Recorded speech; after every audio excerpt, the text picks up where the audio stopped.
Hi, my name is Bo, and I'm here to share a few tips that will help us keep our audience more engaged. And it all started with a question. The question was, how do you keep someone's attention for 6 minutes or longer? I mean, Queen did it, right? Daft Punk did it, mostly.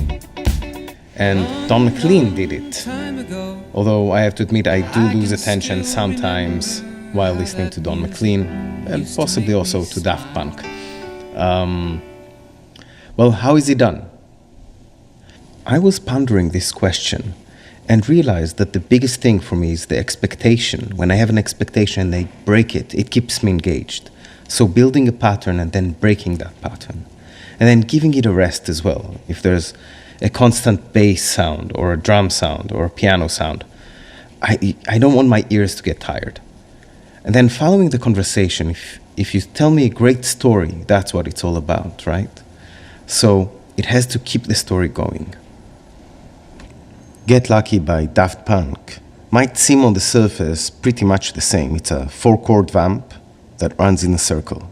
But the production tools add a lot of fun and flavor and a lot of ear candies, vocoders and other things changed.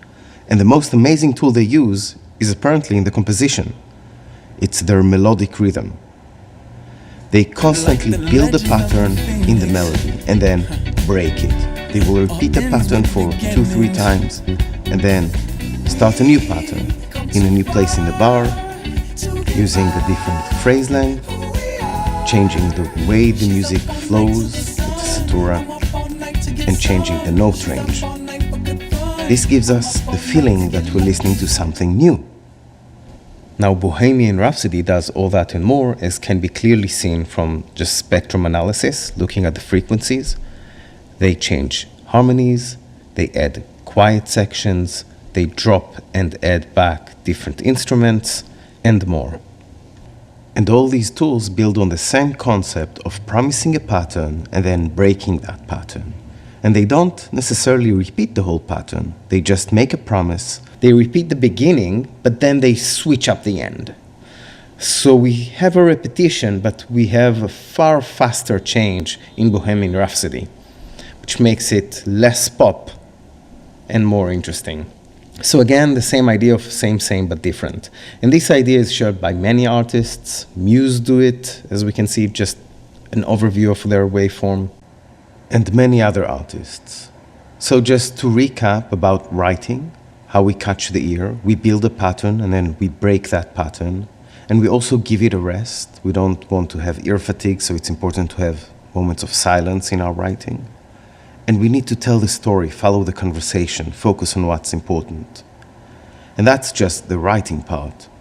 We also do the same in the production part, using production tools. These include establishing a sound, like EQ or reverb, and breaking that sound. They include dropping a frequency, like dropping the bass or dropping the drums. So these are compositional tools, but they're also production tools, where we can use a low-pass filter or a high-pass filter, changing what we hear.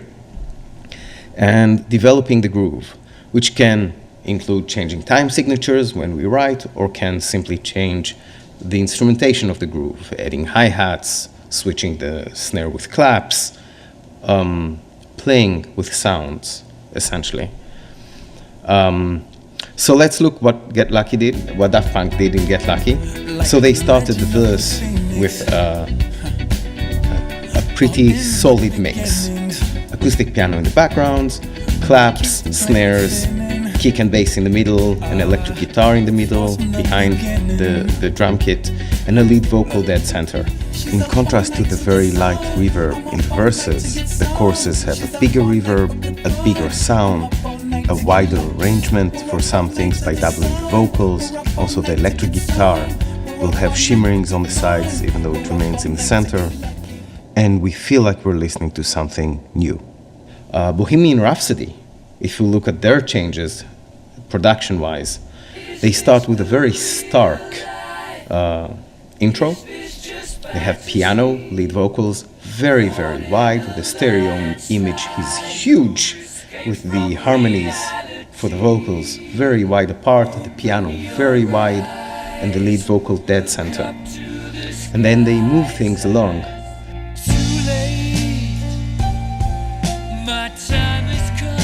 Suddenly the lead vocal becomes wider. We still hear it dead center, but it has a lot of delay on it, so it's a wide feeling. And there's a crash somewhere to our left, and bells come up, and drums hit us from behind the piano. We get depth, things start to move and build. I'm not going to follow the whole song, but just looking at one more section, we can see how it continues to evolve, it continues to change. We add electric guitars, we have a bigger sound with another acoustic piano, and as we can see, the production itself shows that the story is progressing and adds motion to the piece. So that's it. I enjoyed learning and discovering these tools. I hope you enjoy them too and apply them and see how they affect your production. And that's me. Take care.